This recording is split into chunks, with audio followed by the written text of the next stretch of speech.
I'm Amanda Knox. And I'm Christopher Robinson. And this is Who's Right? Between our usual Labyrinth episodes, we sit down to debate something quite serious. Or silly. And ask you, who is right? It's me. It's me. It's me. It's clearly me. No, definitely me. It's me. Me? No, me. It's me. How could it be anyone but me? Says the man sleeping on the couch.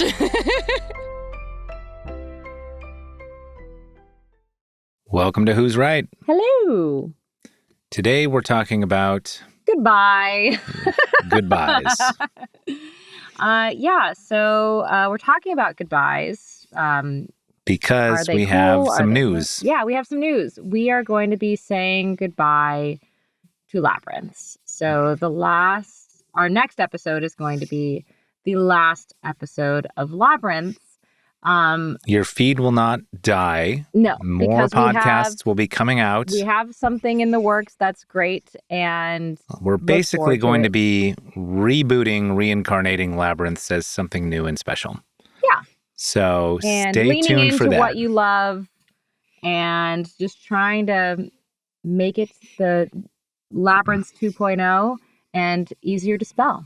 So enjoy. Yeah. But Labyrinths, as you know, it will be ending, and that has us thinking about goodbyes. Yes. And I think we should begin this with the story of your friend, because to this day, I think it is so funny and also kind of perfect. Yeah, I have a friend who since high school was very analytical, logical, and decided that... You had a friend like this? Yeah. You had nothing in common. Thank you. That social niceties were a kind of irrelevant waste of time. And so when I would call him on the phone, he would just pick up the phone and then not say anything. And then sort of like, and I'd be like, why don't you say anything? And he'd be like, well, you know I'm there because it sounds different now. You hear the room tone, you know. Start talking. You called me. Occasionally he'd just be like, yeah. Or just like, go, you know. And then at the end of the conversation, he wouldn't say goodbye either. It'd just be like, click, you know. And I knew him and didn't think that was, you know, he wasn't intending to slight me in some way. No. But, you know, he just didn't, at that point in his life, he's changed now. Of course. He did not appreciate the value of saying goodbye in any sense. Yes. And you know what? I've had conversations with people on the other end of the spectrum who it takes you 20 minutes to say goodbye. So maybe that's the universe balancing itself out there. So I think it's worth talking about the different times that one says goodbye, because there's just the casual, like, now we are ending this conversation kind of goodbye. There's the kind of goodbyes where we've had a lovely evening together and now it's time to say goodbyes. And then there are goodbyes where it's like you're ending a thing. Like with Labyrinths, we're ending a thing that has been 5 years in the making. Yeah. And it's like you're breaking up with somebody, and like, how do you say goodbye in those instances? And so I've always found that a remarkable thing about you is that, as occasionally cold and analytical as you can be, you to this day have very, very good relationships with people. Like, you have friends from school, like middle school that you're still friends, grade school that you're still friends with. You're friends with all of your ex-girlfriends. It sounds like you don't say goodbye to people. I mean, I was just thinking about some of my most painful goodbyes were with ex-girlfriends. And it was the goodbye to who we were together and accepting of a new individuality. I mean, you spend enough time with somebody, you start to form a kind of joint identity. And when you let that joint identity go, you have to reassume who you are as like the single you. Right. And it's destabling at first because you've leaned on another human being for so many things. Or they've even been an opportunity for you to express your love in certain ways. Maybe you've been giving of yourself in a way that there's no outlet for that anymore. You know, even if it's just like, I was giving this person shoulder rubs all the time, and now I have no one to rub. Yeah. Now I'm Right? on Reddit being like, who needs touching? Or just like, I love cooking, and like when I was in relationships where I would cook a lot, it's just different to sit there by myself in my lonely apartment and make a nice risotto than it is to like do that with someone else. I will say I ate an inordinate amount of fried eggs and kale while I was single. It was just like Amanda on her own just eats fried eggs and kale. That's it. I mean, the way that you've talked about ending prior relationships has made me think that like you're just like, I'm done, it's over, no backsies, Yeah. Okay, so let's talk about that. So there is the difference. So like you say goodbye to that joint entity, but you are more accommodating of a continuing, like a new shift, an evolution of the relationship where they're two different now identities. We'll be friends, maybe. Right. And I am not against being friends with my exes. Yeah. Let's be clear. I would love to be friends with my exes. What I'm not into is breaking up, getting back together, breaking up, getting back together. Like in my brain, if we're having trouble in our relationship, we don't communicate that by breaking up and then getting back together. We argue and then communicate and then, but we're still like committed to the relationship. And as soon as I've like decided, like I only bring up breakup if I have deeply considered, I'm actually not sure I should be committed to this joint entity. Yeah. And I think, I don't know, maybe I'm bad at breakups, but like what that has led to is none of my exes being friends with me. And that's not true. What about DJ? You know what? That's true. But I feel like DJ and me, first of all, we were 20 years old when we were dating. And second of all, we broke up not because we decided we didn't like each other anymore. It's because he was going to China and I was going to Italy. And we were like, that's not a viable thing. I will say that this all gets very complicated by the Italy of it all, and that your other relationships you're referring to had all this pressure on them from both the threat of prison and extradition and international scrutiny and all this stuff is this added thing onto the relationship that I can understand why it would make breakups go less than ideal. Yeah, you know what?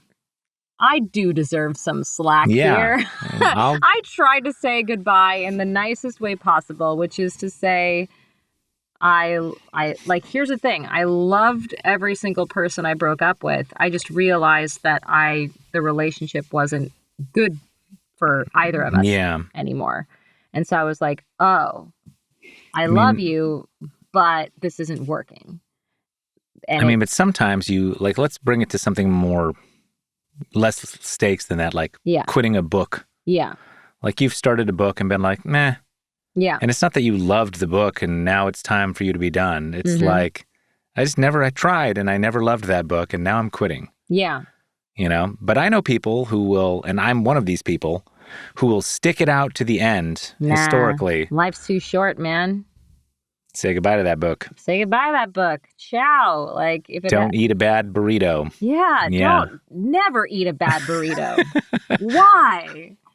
Well, why are you committed to a thing that needn't be committed to? There are very few things that you need to be committed to.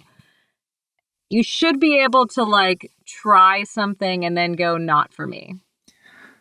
And so I think that you should be able to say goodbye to things because you didn't know going into it whether or not you liked it. Yeah. I think the goodbyes we're talking about here are the complicated goodbyes are the ones where it is a meaningful thing to you, right? You're leaving behind something that you do in fact value. The other kind of goodbye, the burrito goodbye, or the bad book goodbye is basically sunk cost fallacy. Yeah. Right? Which I think we can logically agree is like you shouldn't indulge in the sunk cost fallacy. No, I think right? it's more I think unless you're so broke that you don't have another $6 to buy some other piece of food, or if you're in an airport and that's your only option and you're going to be starving. I think this reasons, isn't the conversation about goodbyes. I think the real conversation about goodbyes is like you're in something that's good, but you need it to end. So it's a conversation. It's a dinner party. It's a friendship. It's a relationship. I mean, if it's good, why do you need it to end? Because the situation or you, which is part of the situation, has changed. So, or is it that things can be good and bad at the same time? Or is it that too much of a good thing, or that things have their natural run, even if they're good?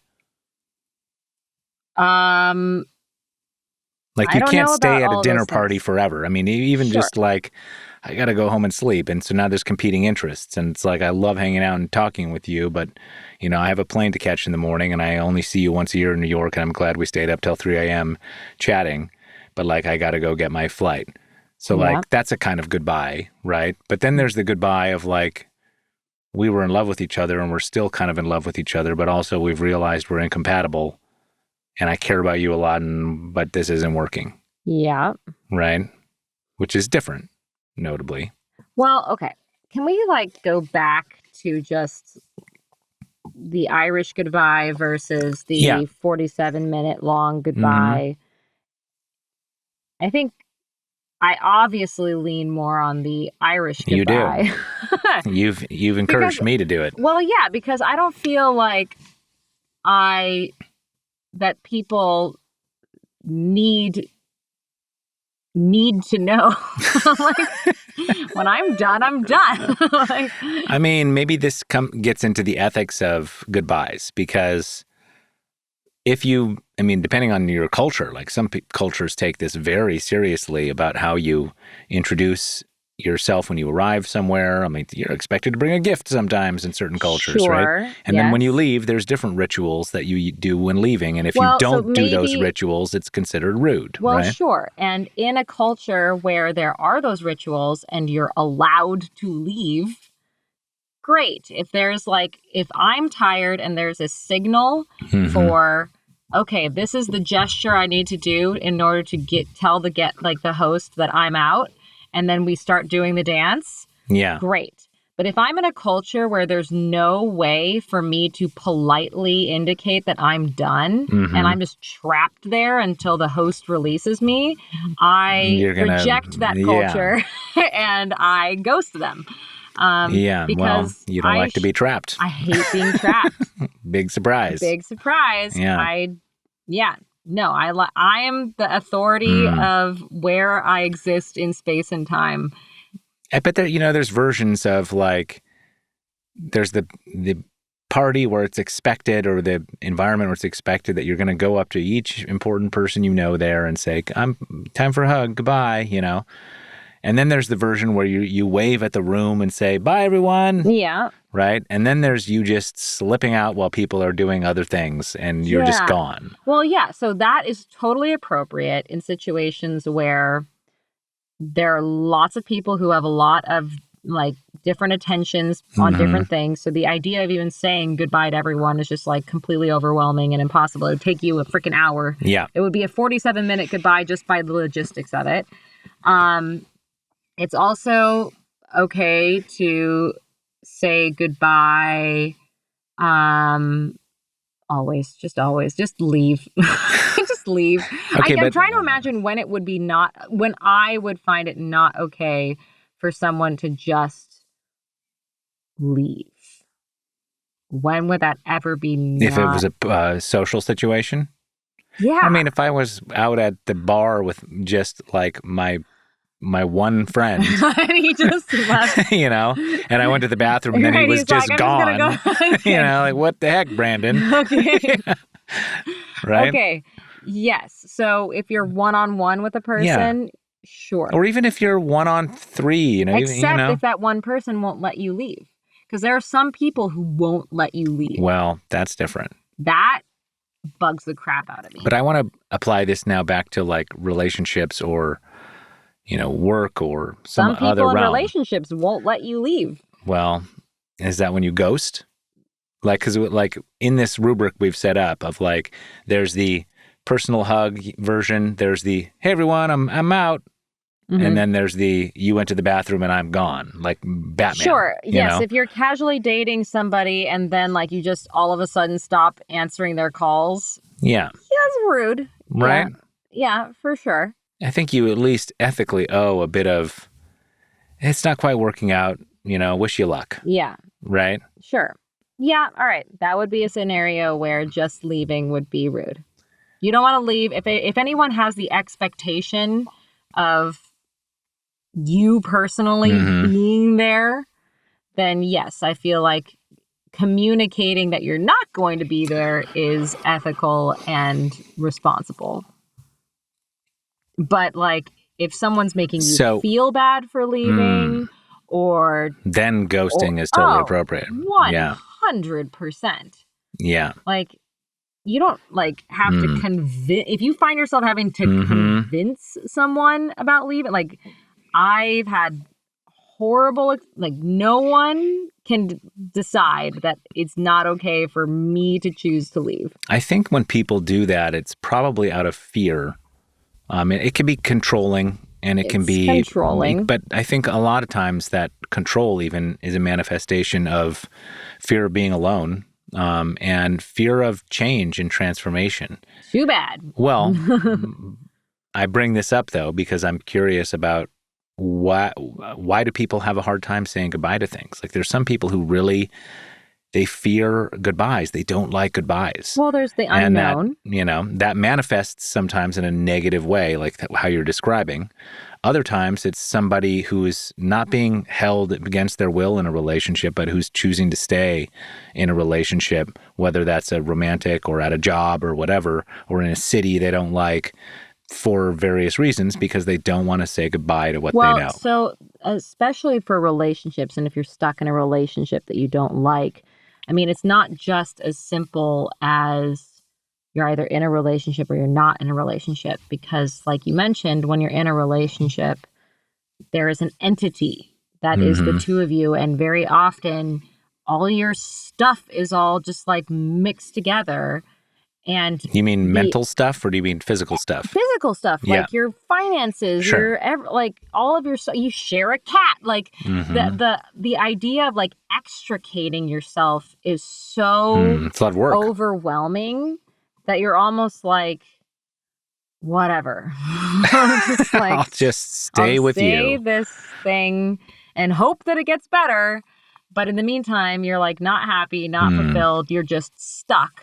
Because the idea of untangling that Christmas lights mass that is your life is just like, I'm too depressed to even try. Is it that, and also just who are you without that? I think we come to shape our identities around our jobs, our relationships. You're focused on what you're going to lose as opposed to what you could potentially gain, but you don't have any promise of gaining anything. I mean, this is a big reason why women, like they say that when women cheat, they typically cheat only when they feel like that is their escape hatch. Who says that? I didn't know that. I don't know. There's some like researcher who was like, why do men cheat and why do women cheat?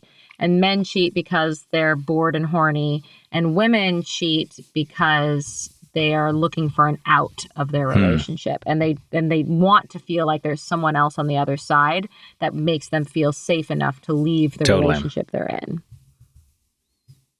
That's just like, you know, it's obviously not 100% of the time, but like that tends to be the predominant thing. I mean, there are positives. It's not just always a question mark, right? Because one way of looking at this is that you get to be independent, right? Like that's a big unknown of like, who am I going to be with next? Tell that to the woman who's facing down being a single mom, somewhere, Like... Thanks for making me an asshole. You're going to be independent. You can be on your own. Food stamps. Come on. But come on, I'm right here, though. Don't you agree with me about this? Like, that's a mental frame that you're telling yourself, like, I'm going to lose all these certainties I have, and I'm left with a bunch of uncertainties. But also, you're going to be left with a bunch of new certainties that are different than your old certainties. And some of those are that... But I don't think that's what people are thinking of when they're thinking of saying goodbye. They're not. And the people who find saying goodbye hard, I think, may be hung up on those... The certainties they're going to lose, and what they see is like, I don't even know what it's going to be replaced with. Well, yeah, and right? I think instead of, for me, and as someone who's always been very, very okay with saying goodbye, even to significant relationships of people I was in love with and imagining spending the rest of my life with, I didn't think to myself, and I didn't like talk myself into it by thinking, oh, what possibilities may there be? Instead, I was just extremely comfortable with uncertainty. Like, have you always been that way? I don't think so. That's a prison thing. I think that might be a prison thing. Where it's just like, I don't know what it's going to be, but I know it shouldn't be this. Yeah. So... it's not going to be this, I mean, I'm thinking about it in the sense of like, and I've had to go through this mental framework shift in the past with the relationship of, even when I was in a relationship with someone who wanted more alone time than I did. And like navigating that. Like leaving, this person and being like, I'm going to see you later. I'll see you on Tuesday, and it's like, I don't want to see you Tuesday. I want to see you now and to the next day and the next day and then Tuesday also, I'm codependent, right? And what that could view that as like, I don't get to hang out with her. Or I could view it as, I get to hang out with my other guy friends, or as, I get to go on a run by myself, or I get to meditate, or Did you whatever. think that, though? Or were you just sad? No, I mean, for a while, I was just sad. But the way I came out of that funk was by that mental framework shift. By occupying your time and then realizing that you could have pleasurable time even when she wasn't there, right? No, I mean, it wasn't pleasurable at first. But but this is what I'm saying, though. Like, at a certain point, you still have to occupy your time when she's not there. Yeah, but you can occupy, but just occupying your time doesn't do it. Okay, well, did you enjoy going for a run? Yes, when I did that mental framework shift. All right. Like, it's not just a result of going for a run. Because although exercise does improve mood, right? But you can be alone and be sad real easy. I've been there, and it can last a long time, So just the fact of like spending your time alone doesn't make that time seem valuable or well spent. But if you shift how you're thinking about that time as an opportunity to do the kind of thing that you don't get to do when you're with people. All right. So getting back to the question of goodbyes, though, what goodbye rituals are there? Also, no, wait, before we get into rituals, what about the fact that like, now that our lives are all digitized, there's like a trace. It's almost like there's like our lives are being tattooed onto digital existence, and it's harder to say goodbye to the whatever is happening in the past because it lingers more, or like people can like hold you to the past in ways that you wouldn't otherwise.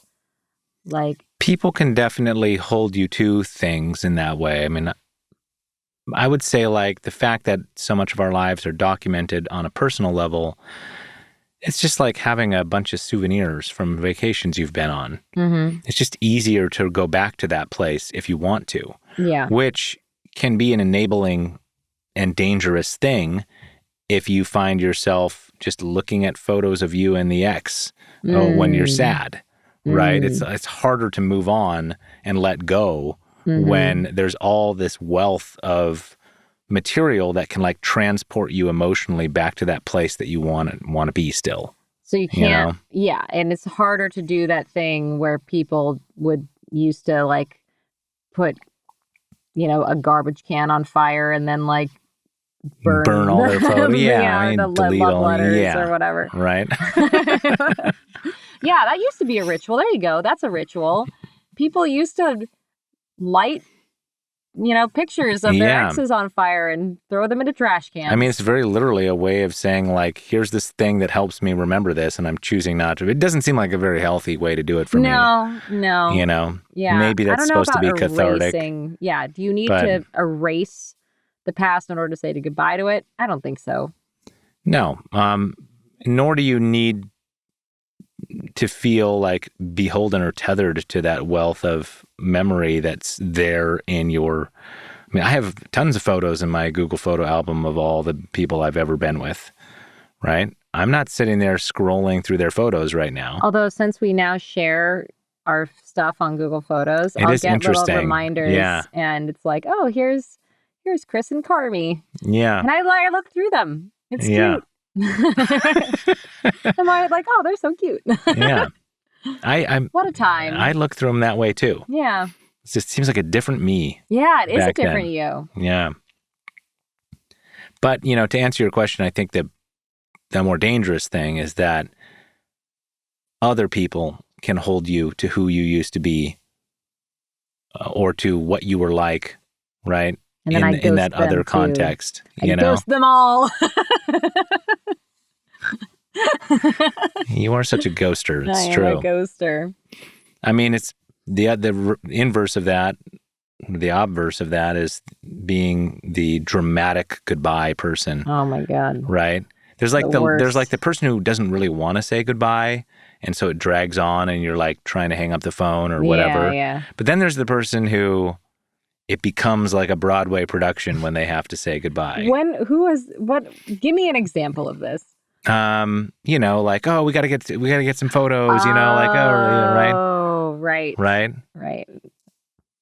And just like so many effusive, how great it was to see you, It's just like, yeah, it's fine to see you too, That's funny, yeah. Okay. I mean, as if you're never going to see that. If you really thought you're never going to see that person again. But you might not. Well, that's the thing. So maybe that person is actually doing it right. Yeah, they're tapped into the reality of all things, which is this could be the last time you say goodbye to someone. Maybe I should be saying goodbye more. That's like actually the one legit argument for not ghosting. Yeah, what if you or that person, I mean, if it's you, you're dead, so. But if that person gets hit by a bus or whatever, right? Well, or like, I might get hit by a bus, and do I want the last memory of me to be, where'd Amanda go? Well, you're not going to have preferences at that point, so. Well, I'm not, but like, I'm trying to think of what the impact would be on the person. Like, if you want to think of what is... You think ghosting is only okay if you have a strong expectation you're going to see that person again? Or you are trying to escape somebody who, But yes, if you're saying goodbye and it's someone you like and you expect to see them again, I would say the tactic should be feel free to ghost, but also remember, this could be the last time. So be mindful of the impression you leave. I mean, what about when you kind of expect that it is the last time? It feels kind of awkward. This is why people say, let's keep in touch. You're like, and they don't really mean it. And like sometimes it's a mutual where you're like, the not goodbye. Yeah, you're like, I'll see you around, You're like, and then you're never going to see You're never going to see you around, Yeah, the not goodbye. Is it better to just be like, well, it was nice meeting you this once. I'll probably never see you again. I don't think you should say it that way. But I think you should say something like, wow, this was really impactful. Thank you. And then. But what if it wasn't? Well, if it What if it was just someone's friend at a barbecue and you're like, I'm probably never going to see Dave again? You're going to say, nice to meet you. Bye. Nice to meet you. Bye. Yeah. You don't have to spell out Probably never going to see you again, Dave. No. That's so weird. This is the last time we're ever going to see each other. Memorize this face because you shall never see it again. No, I think you just say nice. It was nice to meet you. Bye. No, you just ghost. Or just bye. Or you just ghost. Because I don't think anyone's feelings should be hurt if you just go on your way. Yeah, you're largely convincing me of the ghost, because also I think even if you're like, what will my friend's last memory be if I get hit by a bus? It's like, well, if your friend knows you, they know that you care about them and that you're expressing that in other ways. You're just not expressing it through prolonged goodbyes. Right. No, right? I'm about to say that you should never assume, like, if you ever have a nice thought about a person, you should always say it, including I love you. But like, the expectation that the only way to express I love you is to say goodbye, I do not think that. I think that you say I love you by saying I love you and by spending time with people and by all the little gestures, the shoulder rubs, the making the dinners, all of that. All of that is explicit ways of saying I love you. And I guess I just don't count saying goodbye as one of them. Well, I mean, often that involves a hug. Yeah. Sometimes a long hug if you're my friend Elisa or Steph. You know, like that's a form of expressing love. I do like a hug goodbye, I will say. Okay, well, you often forego it to ghost. I mean, it depends. Hugs are complicated, okay? If you have boobs, hugs are complicated. Even if you don't, and the other person does. If boobs are anywhere in the scenario. They're in the equation. It gets weird. But I love a hug. If someone wants to hug me goodbye, I'm usually like super down for that. Especially if it means I don't have to like say anything. Yeah. I like I see you. Mm-hmm. And that's another way I love saying goodbye. Is like instead of, like you're in a party or whatever and you just like make eye contact across the room and I'm like, and they're like, yeah, just like acknowledging your presence. Yeah. Yeah.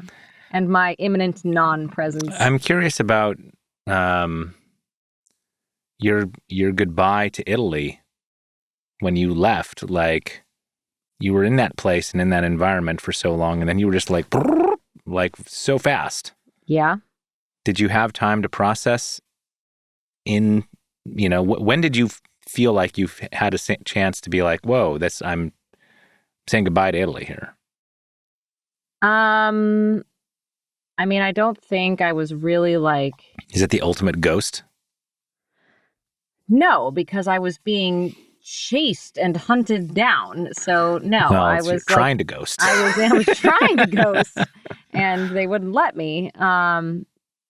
I don't think it really hit me that I was not in Italy anymore until I landed in Seattle. And I was like, okay, I'm safe now. Ish. I'm still being followed by helicopters, but like at least I'm like on home turf again. That's different though. Like I was not thinking, I mean, the only goodbyes that I was thinking about was the goodbyes to the women in the prison. Because like, here's the thing. I had seen other people leave. Like in the 4 years that I was there, I'd seen people come and go. And so it was a ritual. Like there was a distinct ritual to the goodbye that made me look forward or like imagine my own goodbye. Right? Like I think that I think is the argument for a ritual, because you're talking about like everyone has like their turn. Like the it's almost toothbrush and like dragging your foot kind of thing, and the what? More than that, it was the banging the pots and pans. It was the shouting of libertad, libertad. Like that wasn't just a thing that happened with me. Anytime someone left, everyone shouted libertad, libertad, libertad, and banged their pots and pans. Just because it was like such a big deal to leave. Like the only thing anyone wanted to do was to leave. And so like everyone was waiting for that moment. And I think that's the most like intense goodbye that I've ever had, was like going through those rituals for all the other people and then finally it being my turn. And like it feels so weird to suddenly be able to move through that space in ways that you weren't able to before, where doors are just opening. Yeah. That was not like, it was always just so freaking hard to move there because you couldn't move from one room to the other without some obstacle. And so suddenly to like be just moving through the space, like the door was already open for, like that's weird. And then you go through the ritual and then I'm in a Jason Bourne movie. And so like that was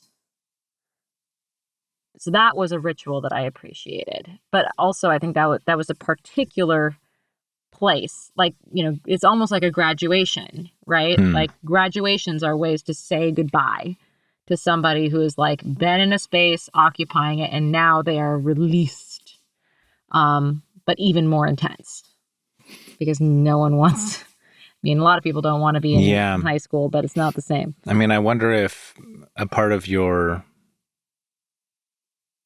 that inchoate desire you had for years of like needing to go back to close a loop of some kind has something to do with just like your goodbye was not, it was fleeting on your own terms necessarily. It was decided when and where and how by other people. And I couldn't say goodbye to people that mattered. Like I couldn't say goodbye to Don Saulo. Yeah. And I think at the same time, my impulse to ghost also comes from this feeling of not wanting to have to ask for permission to leave. Because I don't want anyone to have, to be a barrier between you and the exit. I mean, have you, when it is a voluntary thing, like let's take it out of the social realm for a minute. When it's something like a creative work, or when it's something you've put time and energy into, when it's a house or an apartment that you've lived in. A book that I just finished. Yeah. There's a saying goodbye.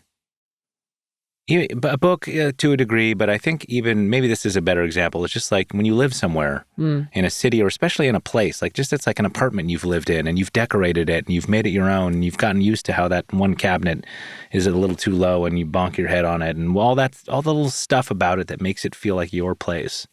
And then eventually, for whatever reason, you decide you're moving to a new place and you have to say goodbye to that place. And I mean, I remember the first house that we rented together. And how special it felt. And I remember leaving it. And I think we even like took a photo in front of the house to commemorate like our last day there. Or like when my mom sold her house. I needed to say goodbye to the place that I had grown up. Actually, let's talk about that for a second. Yeah. This was, I don't know, a year ago now? Yeah.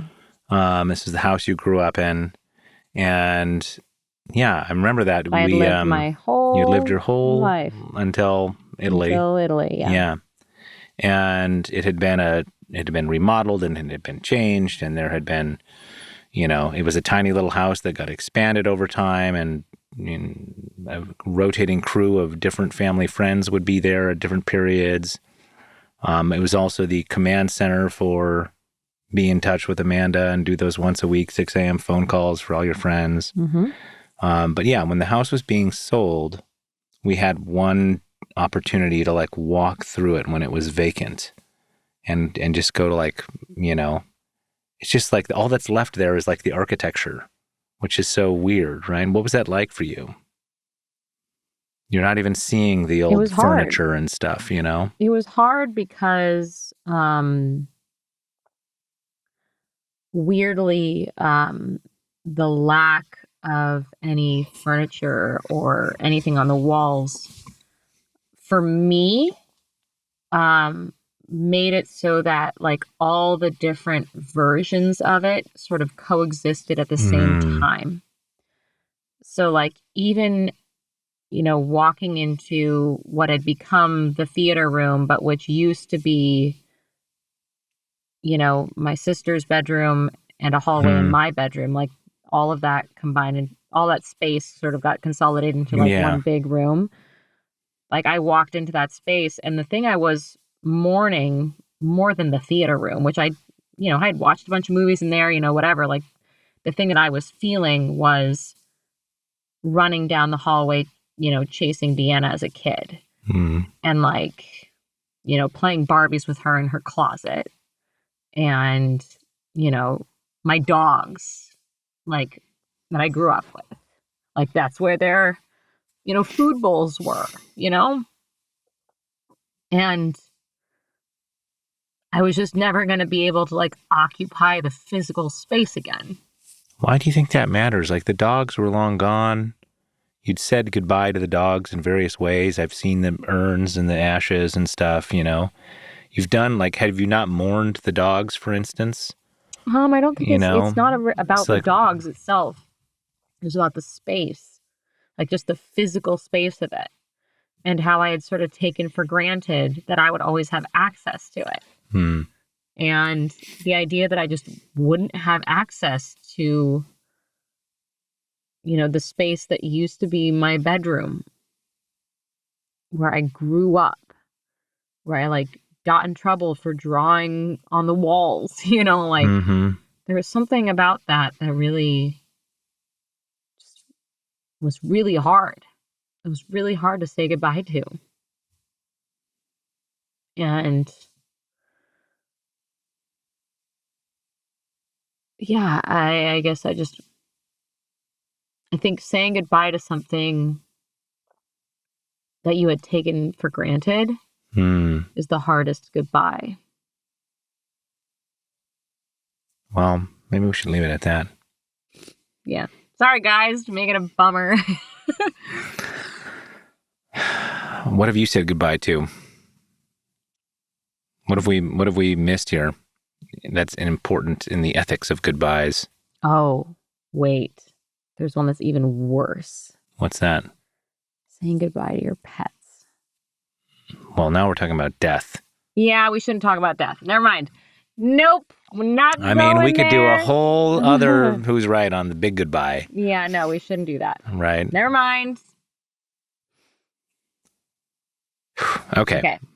Well, so who's right? Who's right? This is our last Who's Right. Is this our last Who's Right? Yeah. Oh.